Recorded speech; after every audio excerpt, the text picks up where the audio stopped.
اپنے ایمان کی آب یاری کرے، اپنے ایمان کی آب یاری کرے، دل پہ اللہ کا خوف طاری کرے۔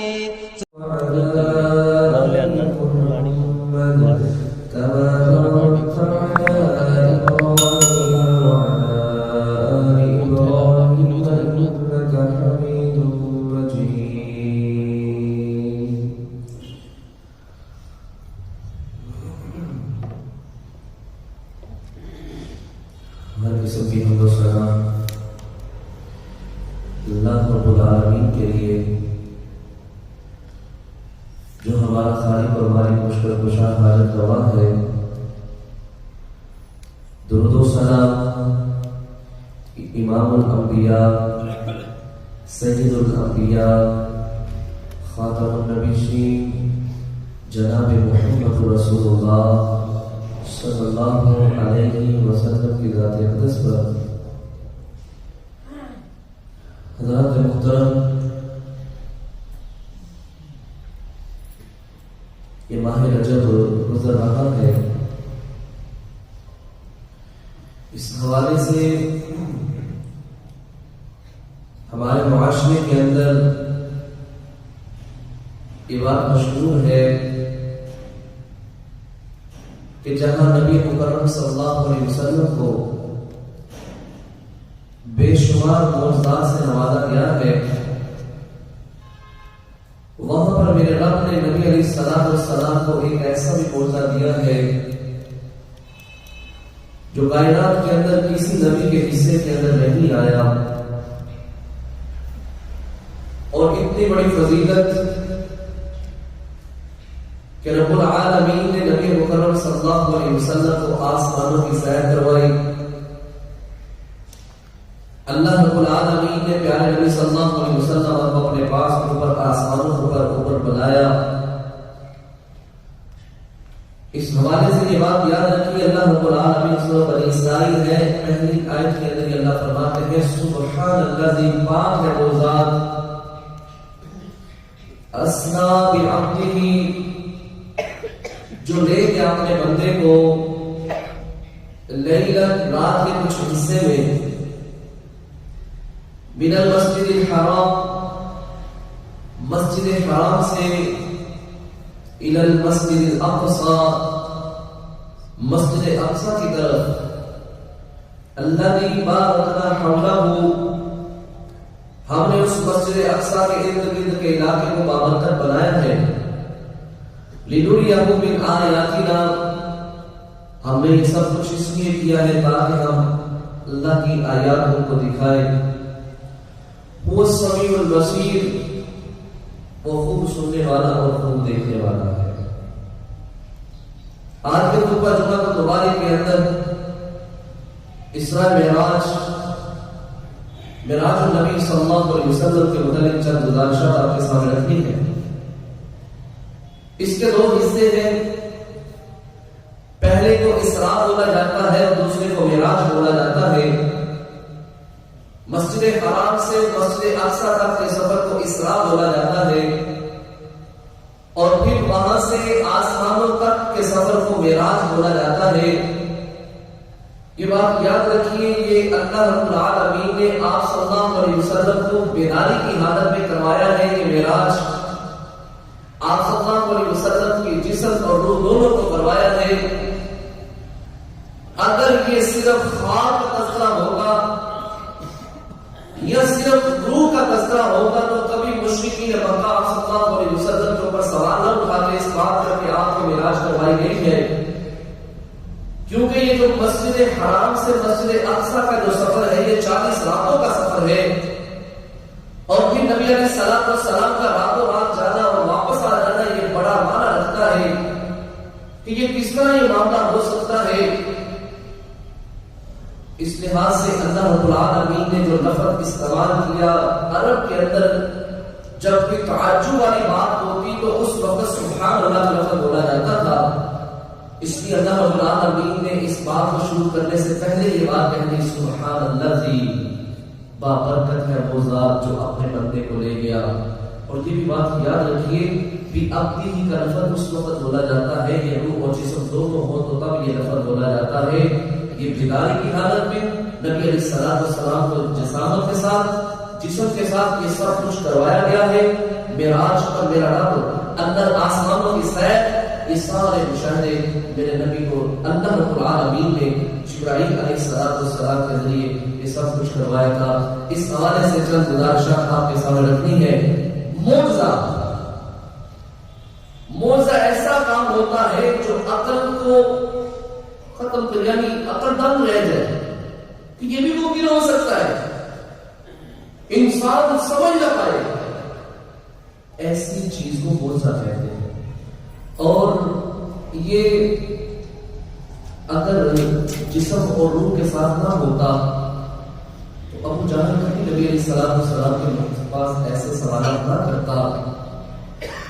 اللہ نبی صلی اللہ علیہ وسلم خود فرماتے ہیں کہ میں جب معراج سے واپس آیا تو اگلے دن میں پریشانی کے عالم میں بیٹھا ہوا تھا کہ اگر کسی نے مجھ سے پوچھ لیا تو میں بتاؤں گا تو وہ میرے اوپر بڑا تعجب کریں گے.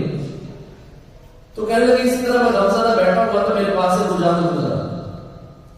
کہنے لگا جناب پریشان لگ رہے ہیں محمد صلی اللہ علیہ وسلم کوئی نئی بات آئی؟ کہنے لگے ہاں جی نئی بات آئی.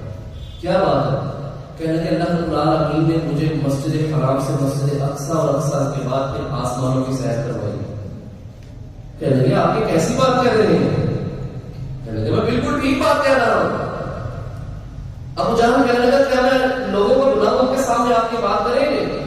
نبی اسلام بھائی ہاں میں سب کے سامنے یہ بات کروں گا. اس نے آواز لگائی سارے لوگ جمع ہو گئے. ابو جہل کہنے لگا محمد صلی اللہ علیہ وسلم اب ان کے سامنے بھی بات کیجیے. تو نبی صلی اللہ علیہ وسلم کہنے لگے مجھے رات کو میرے رب نے معراج کروائی ہے. پہلا سفر میرا مسجد حرام سے مسجد اقصی تک ہوا ہے. بعض لوگوں نے تو تعلیم آنی شروع کر دی اور بعض لوگوں نے اپنے سر کے اوپر ہاتھ رکھ لیا. پریشانی کے عالم میں یہ کیسی بات کر رہے ہیں؟ 40 راتیں لگتی ہیں مسجد اقصی کے تک سفر کرنے کے لیے. یہ کتنے تعجب والی بات ہے. آپ رات کے کچھ حصے میں اور رات کے کچھ حصے میں واپس آ گئے. بعض لوگوں نے مسجد اقصی کا سفر کیا ہوا تھا اور مسجد اقصی کو بھی دیکھ رکھا تھا. کہنے لگے محمد صلی اللہ علیہ وسلم آپ نے سفر کیا ہے مسجد اقصی کو دیکھا ہے اس کا ذرا حلیہ بیان کیجیے نقشہ بیان کیجیے کس طرح کی وہ مسجد ہے کیا اس کی صورتحال ہے. اللہ اکبر. نبی صلی اللہ علیہ وسلم فرماتے ہیں اللہ رب العالمین نے میرے سامنے ساری مسجد اقصی کی ویڈیو چلا دی. میں گن گن کے بتا رہا تھا مسجد اقصی کے اتنے دروازے ہیں مسجد اقصی کی اتنی کھڑکیاں اس طرح اس کی دیواریں ہیں اس طرح یہ سب کچھ کام ہوا ہے. جو لوگوں نے مسجد اقصی کو دیکھ رکھا تھا وہ کہنے لگے جہاں تک محمد صلی اللہ علیہ وسلم کی بات ہے جو صفات جو چیزیں محمد صلی اللہ علیہ وسلم نے مسجد اقصی کے متعلق بات کی ہے وہ بالکل ٹھیک ہے. لیکن ہماری عقل اس بات کو تسلیم نہیں کرتی کہ آپ راتوں رات جائیں راتوں رات واپس آ جائیں. یہی بات جب ابو جہل نے ابوبکر صدیق رضی اللہ تعالیٰ کے سامنے رکھی کہ ایک بندہ مسجد حرام سے مسجد اقصی کے اندر جائے راتوں رات جائے اور واپس بھی آ جائے تو کیا تم مانتے ہو؟ تو ابوبکر صدیق رضی اللہ تعالیٰ کہنے لگے پہلے مجھے یہ بتاؤ کہ یہ کہاں کس نے ہے؟ کہنے لگے تیرے دوست جناب محمد رسول اللہ صلی اللہ علیہ وسلم نے. تو ابوبکر صدیق کہنے لگے جو کہا ہے بالکل ٹھیک کہا ہے. اس وقت سے جو ابوبکر صدیق رضی اللہ تعالیٰ کا لقب صدیق پڑ گیا تھا. اب آگے مسجد حرام سے مسجد اقصی کی طرف سفر کیسے شروع ہوا تھا آپ صلی اللہ علیہ وسلم خود بیان کرتے ہیں. اور اس سے پہلے یہ بھی بات سن لیجیے کہ یہ اسراء معراج ہوا کب تھا. معراج کی رات کی کون سی تھی کب تھی کون سا مہینہ تھا اس حوالے سے بڑا ہی شدید اختلاف ہے. کچھ نے کہا ہے یہ ہجرت سے 1 سال پہلے کی بات ہے اور ربیع الاول کا مہینہ تھا. بعض نے کہا ہے کہ 6 ماہ پہلے تھا رجب کا مہینہ تھا. بعض نے 8 ماہ کہا ہے بعض نے 11 مہینے کہا ہے. بہرحال اس کے اندر کوئی کنفرم بات نہیں ہے کہ کس مہینے اور کس رات کو اللہ رب العالمین نے نبی علیہ علیہ السلام کو معراج کروائی ہے، لیکن مشہور قول کے مطابق کہ یہ 27 رجب کو ہوا تھا معاملہ، یہ میرا اللہ ہی بہتر جانتا ہے۔ اس لحاظ سے معراج کس طرح شروع ہوئی، آپ صلی اللہ علیہ وسلم ام ہانی رضی اللہ تعالیٰ عنہ کے گھر آرام کر رہے تھے۔ آپ کی ایک جانب حضرت حمزہ اور دوسری جانب جعفر رضی اللہ تعالیٰ عنہ لیٹے ہوئے تھے کہ دو آنے والے آئے، انہوں نے کہا کہ یہ جو درمیان میں ہے یہ محمد صلی اللہ علیہ وسلم ہے۔ انہوں نے مجھے اٹھایا اور مسجد حرام کے اندر لے گئے، حتیم کے اندر، وہاں جا کے مجھے لگایا ایک بہت بڑا تھال تشت، اس کے اندر ایمان اور حکمت بڑی ہوئی تھی، اس کو میرے قریب رکھ لیا، اور نبی اسلام خود فرماتے ہیں میں اس عالم میں تھا کہ نہ میں سویا ہوا تھا اور نہ ہی میں جاگ رہا تھا، درمیانی جس طرح بندے کو آ جاتے ہیں بس درمیانی حالت میں لیٹا ہوا تھا۔ انہوں نے میرے سینے سے یہاں ناف تک مجھے چاک کیا، میرے دل کو باہر نکالا، زمزم کے پانی کے ساتھ میرے دل کو دھویا، پھر اس کے بعد ایمان و حکمت کو بھر دیا، پھر اس کو بند کر دیا۔ اس کے بعد نبی علیہ السلام کے سامنے، اور یہ بات یاد رکھیے پہلی دفعہ نہیں تھا وہ شق صدر، اس سے پہلے بھی 2 مرتبہ نبی علیہ السلام کا شق صدر ہو چکا تھا۔ ایک اس وقت جب آپ خلیفہ سعدیہ رضی اللہ تعالیٰ عنہ کے گھر میں تھے، سعدیہ کے گھر میں تھے، اس وقت آپ بچپنے کی عادت میں تھے، اس وقت بھی ہوا تھا۔ پھر نبوت ملنے سے قبل نبی علیہ السلام کے ساتھ یہ معاملہ ہوا تھا کہ غالباً 3 مرتبہ نبی علیہ السلام کے ساتھ اس طرح ہو چکا تھا۔ پھر نبی علیہ السلام کے لیے ایک جانور لایا گیا جو گدھے سے بڑا، خچر سے چھوٹا، سفید رنگ کا تھا، جس کا نام براق تھا۔ نبی علیہ السلام کو حضرت جبرائیل علیہ السلام نے فرمایا اوپر بیٹھیے، کہتے میں اوپر بیٹھا تو وہ اس نے ذرا شوق دکھانا شروع کی، یہ بدعت شروع کیا اس جانور نے۔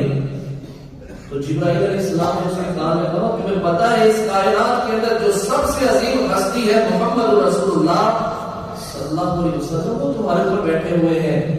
پھر آپ صلی اللہ علیہ وسلم فرماتے ہیں کہ اس جانور کو پسینہ آ گیا تھا، اور وہ اتنی تیز چلتا تھا جہاں تک اس کی نگاہ جاتی تھی وہاں اس کا قدم جاتا تھا۔ اس نے بڑی تیزی کے ساتھ مجھے مسجد اقصی تک پہنچایا۔ میں سواری سے نیچے اترا، جہاں دوسرے انبیاء اپنی سواری باندھا کرتے تھے میں نے وہاں اپنی سواری کو باندھا۔ اندر گیا، اندر سارے انبیاء وہاں موجود تھے۔ میں نے اندر جا کے ان کو 2 رکعت نماز پڑھائی۔ جب نماز پڑھانے کے بعد فارغ ہوئے تو باہر پر آیا تو جبرائیل علیہ السلام، ایک حدیث کے اندر 3 برتنوں کا تذکرہ ہے، ایک حدیث کے اندر 2 برتنوں کا تذکرہ ہے۔ میرے سامنے ایک برتن کے اندر پانی، ایک برتن کے اندر شراب، ایک برتن کے اندر دودھ پیش کیا گیا۔ تو نبی علیہ السلام فرماتے ہیں میں نے دودھ کو پسند کیا، میں نے دودھ پیا تو جبرائیل امین علیہ السلام کہنے لگے اللہ کے نبی صلی اللہ علیہ وسلم آپ نے فطرت کو قبول کیا ہے، یعنی خالص کی دودھ ہے، شراب کے اندر ملاوٹ ہوئی ہے، یہ بات میں بنی ہے، لہٰذا آپ نے حق کو قبول کیا ہے۔ اس کے بعد فرماتے ہیں جبرائیل علیہ السلام نے میرے ہاتھ کو پکڑا اور مجھے آسمانوں کی طرف لے گیا۔ بعد میں لکھا ہے کہ ایک خوبصورت سیڑھی تھی جس کے اوپر جبرائیل علیہ السلام آپ صلی اللہ علیہ وسلم کو لے کے گئے تھے۔ پہلے آسمان پہ پہنچے، دروازے پہ دستک کی تو پوچھا دربان نے کون؟ تو کہا جبرائیل علیہ السلام۔ آپ کے ساتھ کون ہے؟ فرمایا محمد صلی اللہ علیہ وسلم۔ کیا ان کو آنے کا حکم ہوا ہے؟ اللہ کی طرف سے اجازت ہے؟ ہاں جی اجازت ہے۔ اندر کے آگے جا کے دیکھا حضرت آدم علیہ السلام بیٹھے ہوئے تھے۔ جب ان سے ملے تو آدم علیہ السلام نے ہمارے پیارے نبی صلی اللہ علیہ وسلم کا استقبال اس طرح کیا، مرحبا بالنبی صالح والابن صالح، نیک بیٹے اور نیک نبی کو خوش آمدید۔ پھر اللہ کے نبی صلی اللہ علیہ وسلم نے عجیب ایک معاملہ دیکھا کہ آدم علیہ السلام جب دائیں طرف دیکھتے ہیں تو مسکرانا شروع کر دیتے ہیں، بائیں طرف دیکھتے ہیں تو رونا شروع کر دیتے ہیں۔ تو نبی اسلام نے جبرائیل علیہ السلام سے پوچھا یہ روتے کیوں ہیں؟ کبھی ہنستے ہیں کبھی روتے ہیں۔ تو آپ صلی اللہ علیہ وسلم کو بتایا گیا کہ جو دائیں طرف ارواح ہے یہ جنتی روحیں ہیں، جب ان کی طرف دیکھتے ہیں تو خوش ہو جاتے ہیں، اور یہ بائیں طرف جہنمی روحیں ہیں، جب ان کی طرف دیکھتے ہیں تو رونا شروع کر دیتے ہیں. بہرحال ادھر سے سفر مکمل ہوتا ہے، پھر دوسرے آسمان پر تشریف لے جاتے ہیں. دوسرے آسمان پر بھی دستک دی جاتی ہے. پوچھا جاتا ہے کون؟ کہتے ہیں جبرائیل علیہ السلام. آپ کے ساتھ محمد رسول اللہ صلی اللہ علیہ وسلم. کیا ان کو آنے کا کہا تھا؟ ہاں جی، ان کو اللہ رب العالمین نے بلایا ہے. وہاں دو نبیوں سے بات ہوتی ہے، ملاقات ہوتی ہے. ایک یحییٰ علیہ السلام اور دوسرے عیسیٰ علیہ السلام. یہ دونوں خالہ زاد بھائی ہیں اور نبی ہیں. ان کو نبی اسلام نے سلام کہا. انہوں نے پرجوش استقبال کیا اور نیک بھائی اور نیک نبی ہونے کے لحاظ سے دعائیں بھی دی. پھر تیسرے آسمان کی طرف سفر شروع ہوتا ہے. دروازے پہ دستک، اسی طرح دربار نے سوال کیے. تیسرے آسمان پر حضرت یوسف علیہ السلام سے ملاقات ہوتی ہے. اللہ کے نبی صلی اللہ علیہ وسلم نے جب یوسف علیہ السلام کو دیکھا تو آپ نے صحابہ کو بتلایا کہ میں نے جب یوسف علیہ السلام کو دیکھا تھا تو یوں محسوس ہوتا تھا جس طرح اللہ نے آدھا حسن یوسف علیہ السلام کو عطا فرما دیا. اتنے خوبصورت میرے رب نے ان کو بنایا تھا. جہاں یوسف علیہ السلام کی خوبصورتی کا تذکرہ ہے، وہاں یہ بھی بات یاد رکھیے کہ اماں عائشہ رضی اللہ تعالیٰ عنہ کہا کرتی تھی، مصر کی عورتوں نے یوسف علیہ السلام کو دیکھا تو اپنی انگلیوں پر چھری چلا لی تھی. اگر میرے پیارے نبی جناب محمد رسول اللہ صلی اللہ علیہ وسلم کو دیکھ لیتے تو اپنے دلوں کے اوپر چھری چلا لیتے تھے. جہاں یوسف علیہ السلام خوبصورت ہے، وہاں کہیں بڑھ کے محمد صلی اللہ علیہ وسلم خوبصورت ہے. وہاں ملاقات میں سلام کیا، دعائیں دی اور پھر اب چوتھے آسمان کی طرف سفر شروع ہو گیا. چوتھے آسمان پر ادریس علیہ السلام سے ملاقات ہوئی. ان سے بھی دعائیں لی اور پھر ہارون علیہ السلام پانچویں آسمان پر بیٹھے تھے، ان سے بھی ملاقات ہوئی. پھر چھٹے آسمان کی طرف سفر شروع ہوا تو وہاں موسیٰ علیہ السلام سے ملاقات ہوئی. جب موسیٰ علیہ السلام سے ملے تو انہوں نے رونا شروع کر دیا. تو پوچھنے پر بتلایا گیا آپ روتے کیوں ہیں؟ تو کہنے لگے اللہ اس نوجوان نبی کو تو نے میرے بعد مبعوث کیا ہے، کل قیامت کا دن ہوگا، اس کی امت میری امت سے زیادہ جنت میں جائے گی. حالانکہ میں نے بھی دعوت کا کام کیا ہے، میں نے بھی لوگوں کو دعوت کی تھی، سمجھایا تھا، لیکن جتنے اس امت کے لوگ جنت میں جائیں گے اتنے لوگ میری امت کی جنت میں نہیں جائیں گے. پھر دوبارہ سفر شروع ہوتا ہے ساتویں آسمان کی طرف. جب ساتویں آسمان پہ گئے تو وہاں حضرت ابراہیم علیہ السلام جد الانبیاء وہاں بیت المعمور کے ساتھ ایک لگا کے بیٹھے ہوئے تھے. یہ بیت المعمور یہ آسمانوں پر بھی میرے رب کا ایک گھر ہے. جس طرح دنیا کے اندر خانہ کعبہ ہے مکہ کے اندر، جس کا ہم مسلمان بیت اللہ کا طواف کرتے ہیں، سعادت کوشش کرتے ہوئے وہاں پہنچتے ہیں، اور یہ بڑی سعادت والی بات ہے کہ جس کو وہاں میرا رب بلاتا ہے. حضرت علی رضی اللہ عنہ کی روایت کے اندر آتا ہے کہ اگر بیت المعمور سے کسی چیز کو نیچے پھینکا جائے تو وہ سیدھا بیت اللہ کے اوپر آ کے گرے. یعنی جہاں بیت اللہ ہے اسی کے سے اوپر یہ بیت المعمور ہے. وہاں ابراہیم علیہ السلام پیٹ لگا کے بیٹھے ہوئے تھے. تو یہ بیت المعمور اللہ کا گھر ہے، یہاں فرشتے اللہ کی عبادت کرتے ہیں. آپ صلی اللہ علیہ وسلم نے فرمایا اللہ رب العالمین کی اتنی زیادہ مخلوق فرشتے ہیں، اگر ہم اللہ کی عبادت نہ بھی کریں تو اللہ کی دوسری مخلوق بڑی عبادت کرنے والی ہے. فرمایا ایک دن کے اندر 70,000 فرشتہ اس بیت المعمور کے اندر داخل ہوتا ہے، نماز ادا کرتا ہے، اللہ کی عبادت کرتا ہے، اور جس فرشتے کو ایک دفعہ موقع مل جاتا ہے قیامت تک دوبارہ وہ فرشتہ دوبارہ اس گھر کے اندر داخل نہیں ہو سکتا. اتنی بڑی تعداد ہے میرے رب کی جو اللہ کی عبادت کرنے والی ہے. پھر اس کے بعد ابراہیم علیہ السلام سے ملاقات ہوتی ہے. ابراہیم علیہ السلام نبی علیہ السلام کو دعائیں دیتے ہیں اور ساتھ ہمارے لیے ایک پیغام بھی بھیجتے ہیں. کہتے ہیں اپنی امت کو جا کے سلام کہنا اور ان کو یہ بات بھی بتانا کہ جنت کی جو مٹی ہے وہ بڑی زرخیز ہے اور یہ چٹکے میدان کی طرح ہے. یہاں کاشتکاری تم نے خود کرنی ہے. سبحان اللہ کہو گے اللہ جنت کے اندر درخت لگائے گا، الحمدللہ کہو گے اللہ تمہارا جنت کے اندر درخت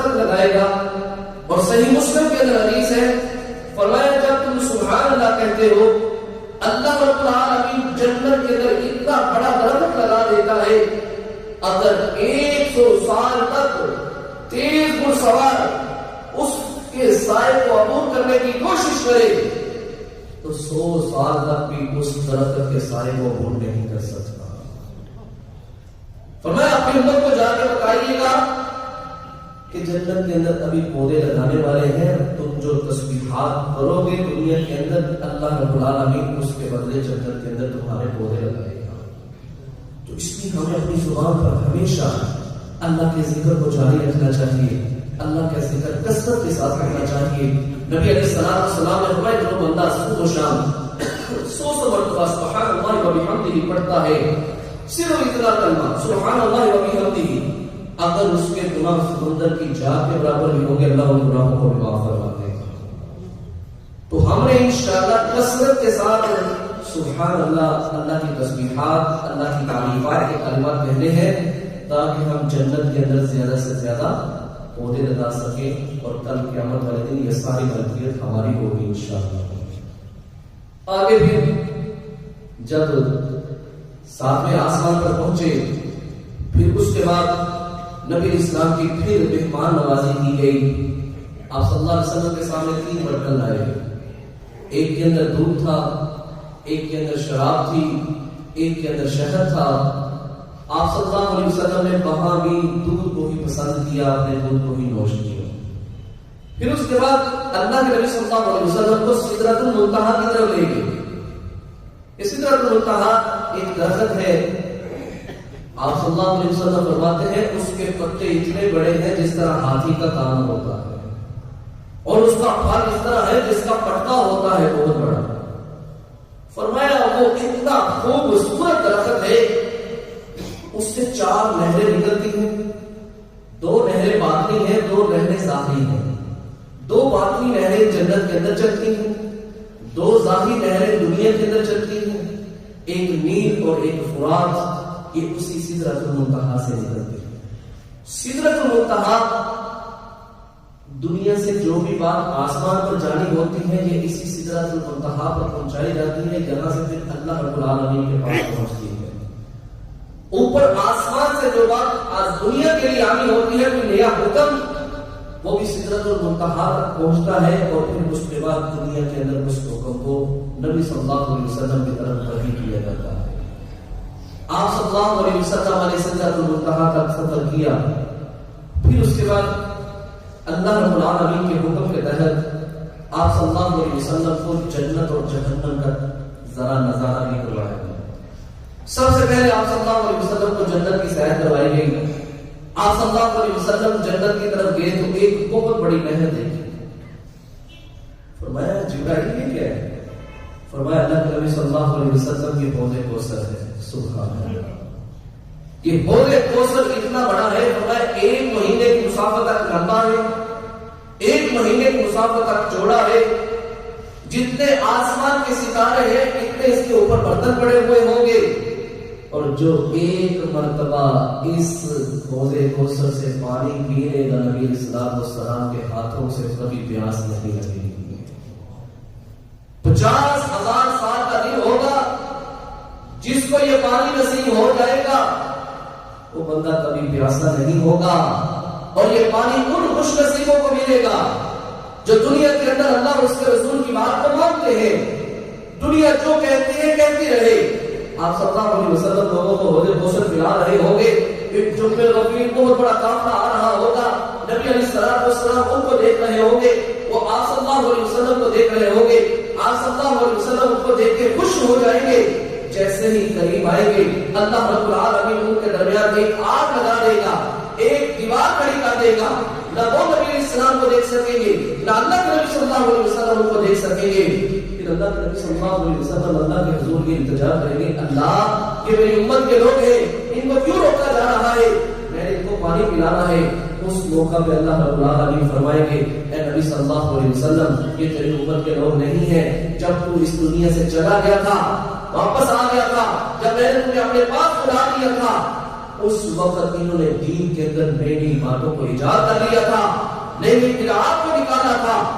اس لیے آج تیرے ہاتھوں حوض کوثر پینے کے حقدار نہیں ہے.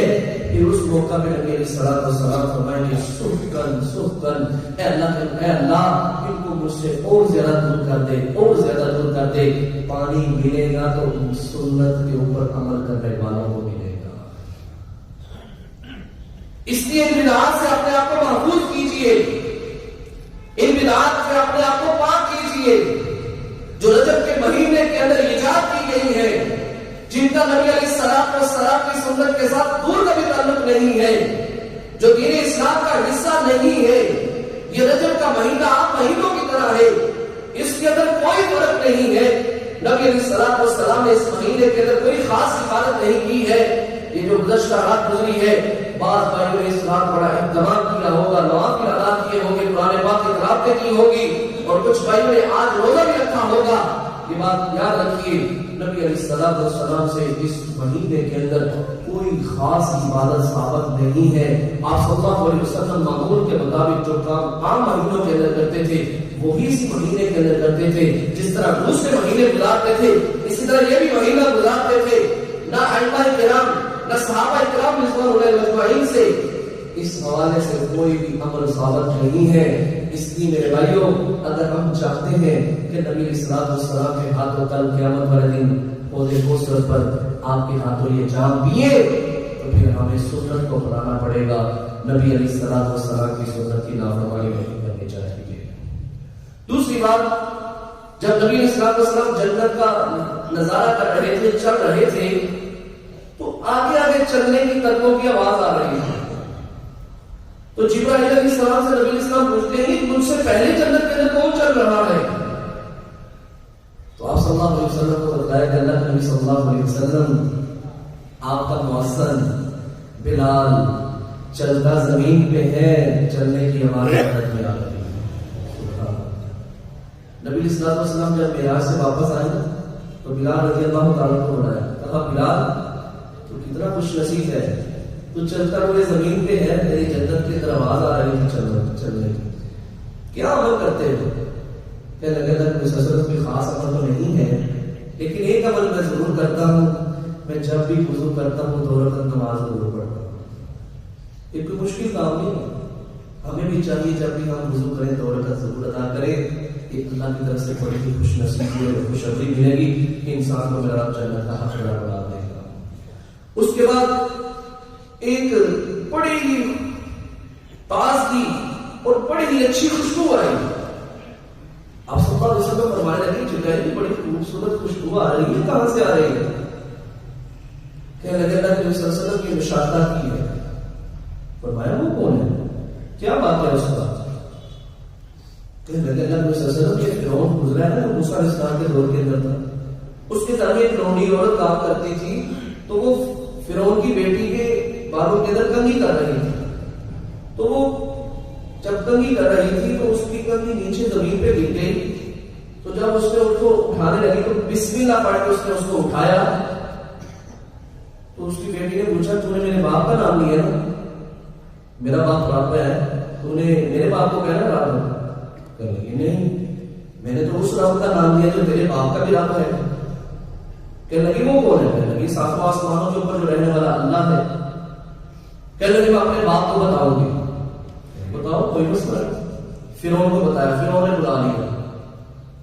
فرعون کہنے لگا تیرا بھی رب ہے وہ میرے علاوہ؟ کہنے لگی ہاں، جو تیرا بھی رب ہے اور میرا بھی رب ہے۔ اس نے ایک پتل کا بہت بڑا برتن دھویا، اس نے اس کے اندر تیل ڈلوایا، اس کے نیچے آگ جلائی، اس کے 3 سے 4 بچے تھے۔ فرعون نے اس کے سامنے ایک ایک کر کے بچے کو اس کے اندر ڈالا۔ وہ جیسے ہی ڈالتا تھا ان کا نام و نشان ختم ہو جاتا تھا، جسم گوشت الگ اور ہڈی الگ ہو جاتی تھی۔ اس کی گود کے اندر ایک چھوٹا سا بچہ تھا، اس کو اپنے سینے کے ساتھ لگائے ہوئے تھے۔ ماں کے دل کے اندر پورا ڈر اور خوف پیدا ہوا۔ اللہ رب العالمین نے بچے کو زبان عطا فرمائی، کہنے لگا ماں یہ آگ نہیں ہے، یہ گلزار ہے۔ ماں چھلانگ لگا رہی، اس وقت بیٹے کو بھی ساتھ دیے، ماں نے چھلانگ لگا دی، آج اللہ نے اس کا گھر جنت میں بنا دیا۔ سبحان اللہ۔ جو اللہ کے دین کے لیے صبر کرتے ہیں اللہ ان کو اس طرح بلندیاں عطا فرماتا ہے۔ پھر نبی اسلام مختصر جہنم کی طرف گئے۔ جہنم کے اندر ایک بڑا ہی ہولناک منظر دیکھا۔ ایک بندہ ہے، اس کے پتر کے ناخن ہیں، اپنے چہرے کو اور اپنے سینے کو نوچ رہا ہے۔ بڑے دردناک منظر تھا۔ نبی اسلام نہ رہ سکے، پوچھا یہ جبرائیل یہ بندہ کون ہے؟ یہ کس طرح اپنے آپ کو اذیت دے رہا ہے، تکلیف دے رہا ہے؟ تو جبرائیل اسلام کہنے لگے اللہ علیہ وسلم کے وہ بدبخت ہے جو دنیا کے اندر اپنے مردہ بھائی کا گوشت کھایا کرتا تھا۔ فرمایا مردہ بھائی کا گوشت وہ کس طرح؟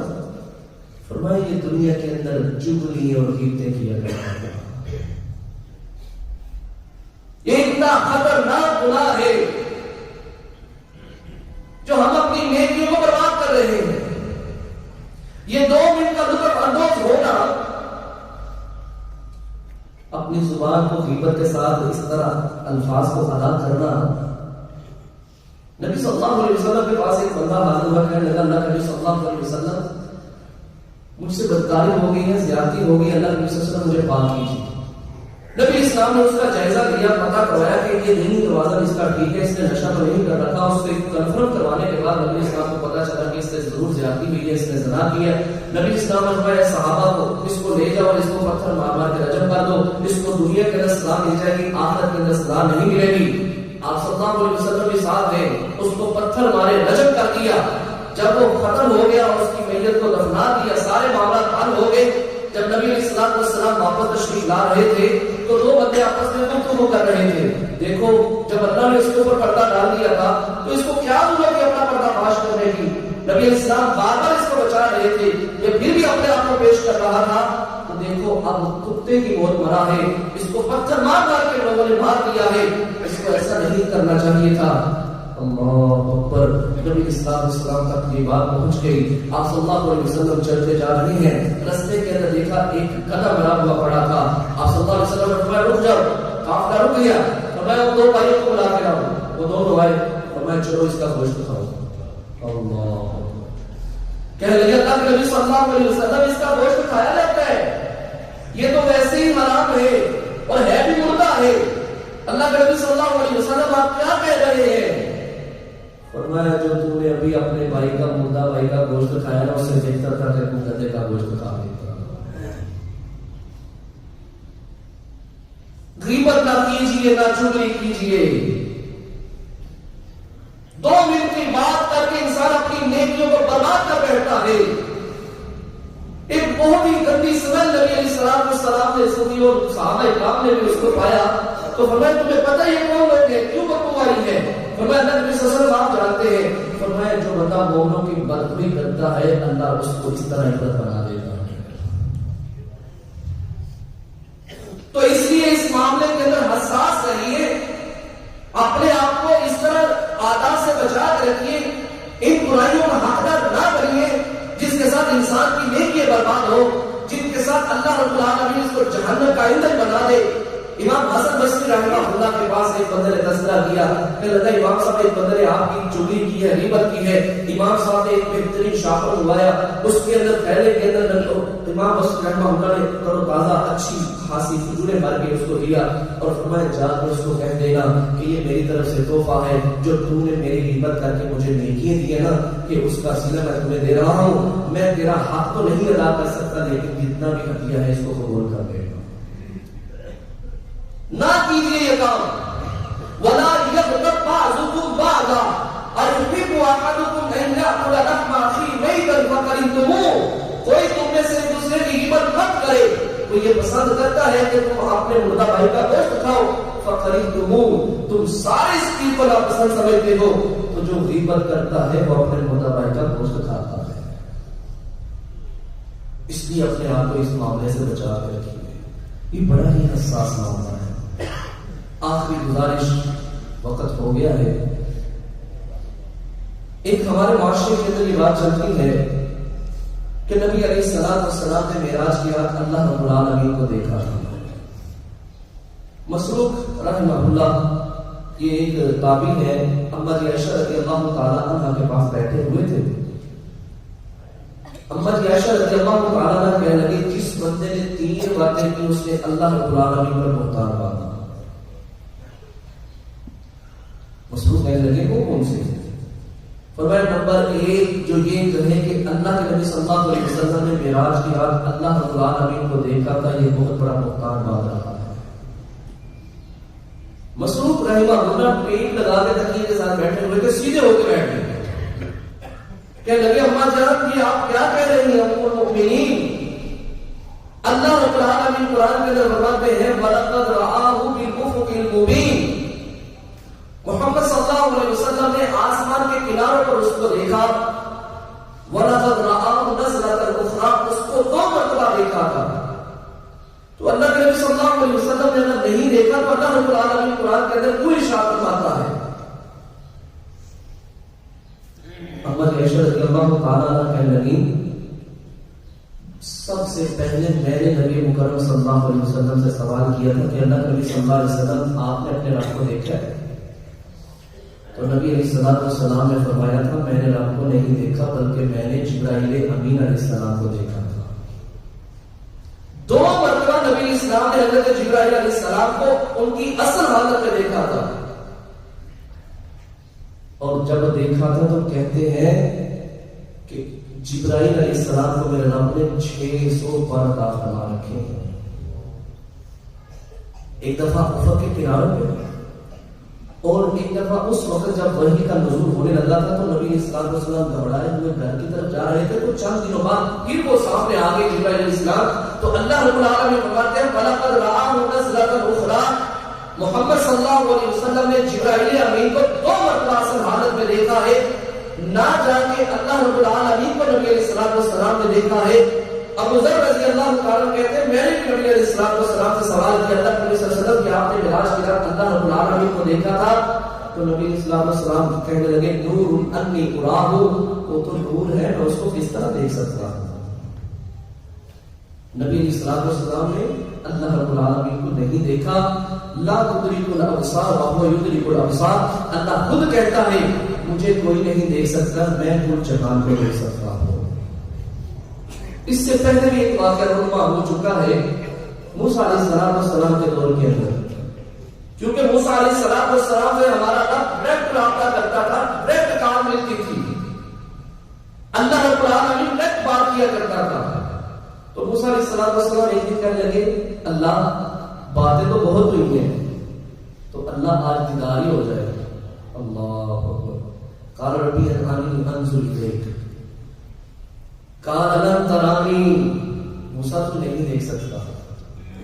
ہاں میں اس پہاڑ پہ اپنی تجلی ڈالنے لگا ہوں، اگر یہ پہاڑ قائم رہا تو موسیٰ علیہ السلام تم مجھے دیکھ لو گے، اگر یہ پہاڑ قائم نہ رہا تو پھر تم بھی نہیں دیکھ سکو گے. مفسرین نے لکھا ہے یہ چھوٹی انگلی ہے اس کا چوتھا حصہ اتنی سی تجلی میرے رب نے تھوڑی سی پہاڑ کے اوپر ڈالی تھی. فَخَرَّ مُوسَىٰ صَعِقًا، پہاڑ بھی ریزہ ریزہ ہو گیا تھا اور موسیٰ علیہ السلام بھی بے ہوش ہو کے گر پڑے تھے. اور پھر بعد میں کہتے ہیں اللہ میں تیرے اوپر ایمان رکھتا ہوں، میں ہی پہلا مسلمان ہوں، اللہ آئندہ کے بعد میں کبھی تیرے سامنے یہ بات نہیں رکھوں گا. دنیا کی اس آنکھوں سے کوئی انسان بھی اللہ رب العالمین کا دیدار نہیں کر سکتا. وہ نور ہے اور جس کے اوپر یہ نور پڑے گا وہ راست ہو جائے گا. لیکن ایک دن ایسا آئے گا انشاءاللہ اللہ کی توفیق سے وجوہ یومئذ ناظرہ الی ربها ناظرہ، اس دن کچھ چہرے تر تازہ ہوں گے جب اپنے رب کا دیدار کر رہے ہوں گے. جنت کے اندر جنتی چلے جائیں گے، جہنمی جہنم کے اندر چلے جائیں گے، موت کو بھی ذبح کر دیا جائے گا، اب کوئی جنت سے نکالا نہیں جائے گا نہ ہی کوئی جہنم سے نکلے گا. آخر کے اندر اللہ رب العالمین 2 نعمتیں ایسی عطا فرمائے گا. ایک اس میں سے یہ ہوگی کہ آئندہ کے بعد میں جنت میں تمہارے پر کبھی ناراض نہیں ہوں گا. پھر اللہ سوال کرے گا جنت کو کچھ اور چیز چاہیے، جنتی کہے گی اللہ سب کچھ مل گیا، کچھ نہیں چاہیے. اللہ رب العالمین اس موقع پہ اپنا دیدار کروائے گا، اور جب دیدار کروائے گا تو جنت کی سب سے عظیم نعمت اللہ کا دیدار ہوگا، تب ہم انشاءاللہ اپنے رب کو دیکھیں گے۔ تو نبی علیہ السلام والسلام سے صحابہ کہتے ہیں اللہ کے اتنے لوگ ہوں گے تو دیکھنے کے اندر تو بڑی دقت ہوگی۔ نبی صلی اللہ علیہ وسلم نے فرمایا کبھی تم نے چاند دیکھا، سورج دیکھا ہے؟ ہاں جی دیکھا ہے۔ فرمایا اس کو دیکھنے کے اندر کوئی پریشانی نہیں ہے؟ 2 لاکھ 10 لاکھ کروڑ جتنے مرضی تعداد کے اندر لوگ دیکھیں تمہیں کوئی پریشانی نہیں ہے دیکھنے کے اندر؟ فرمایا نہیں۔ فرمایا جس نے سورج اور چاند کو بنایا اس کو دیکھنے کے اندر تمہیں کیسے دقت ہوگی؟ ہم انشاءاللہ اپنے رب کا دیدار کریں گے اور انشاءاللہ جنت کے اندر کریں گے۔ ان دنیا کی آنکھوں سے ہم اپنے رب کو نہیں دیکھ سکتے، اور صحیح عقیدہ توحید یہ ہے کہ نبی علیہ السلام نے اپنے رب کو نہیں دیکھا۔ آپ صلی اللہ علیہ وسلم نے جبرائیل امین علیہ السلام کو دیکھا تھا، کان قاب قوسین او ادنی، تھوڑا سا فاصلہ رہ گیا تھا۔ یہ صرف حضرت جبرائیل علیہ السلام کے متعلق ہے، نہ جا کے اللہ رب العالمین کے متعلق ہے۔ ایک بہت بڑے یہاں کے ایک عالم دین ہے لیکن ان کا نام نہیں لینا چاہتا، تو وہ کہتے تھے اپنی تقریر کے اندر، اپنے خطاب کے اندر کہ اللہ رب العالمین اتنا قریب ہو گیا اللہ کے، اللہ اکبر معاذ اللہ استغفر اللہ، کہ اللہ کی صفات ادھر آ گئی اور محمد صلی اللہ علیہ وسلم کی صفات ادھر چلی گئی۔ یعنی انہوں نے نبی علیہ السلام کو بھی الہ بنا دیا۔ تو یہ بالکل باطل بات ہے، کوئی اس کی حقیقت نہیں۔ حقیقت یہی ہے کہ نبی علیہ السلام نے معراج کی رات اللہ رب العالمین کو نہیں دیکھا، جو 2 مرتبہ دیکھا ہے، اور جبرائیل امین علیہ السلام کو دیکھا ہے۔ اللہ رب العالمین کو دنیا کے اندر کوئی بھی نہیں دیکھ سکتا۔ انشاءاللہ ہم جنت کے اندر اللہ کا ضرور دیدار کریں گے، اللہ کو ضرور دیکھیں گے انشاءاللہ۔ تو یہ تھے میرے بھائی آج کے درس کے اندر، خطبہ جمعہ مبارک کے اندر یہ باتیں کہ معراج کی رات نبی علیہ السلام نے جنت کو بھی دیکھا، آپ صلی اللہ علیہ وسلم نے جہنم کو بھی دیکھا۔ یہ نبی علیہ السلام کو باقاعدہ یہ جسمانی طور پہ آپ صلی اللہ علیہ وسلم کو یہ معراج کروائی گئی تھی۔ اس لحاظ سے اللہ سے دعا کیجیے اللہ رب العالمین ہم سب کو نبی علیہ السلام کے ہاتھوں آب کوثر نصیب فرمائے، آپ صلی اللہ علیہ وسلم کی شفاعت نصیب فرمائے، اللہ ہم سب کو چغلی اور غیبت سے محفوظ فرمائے، آمین۔ وعلینا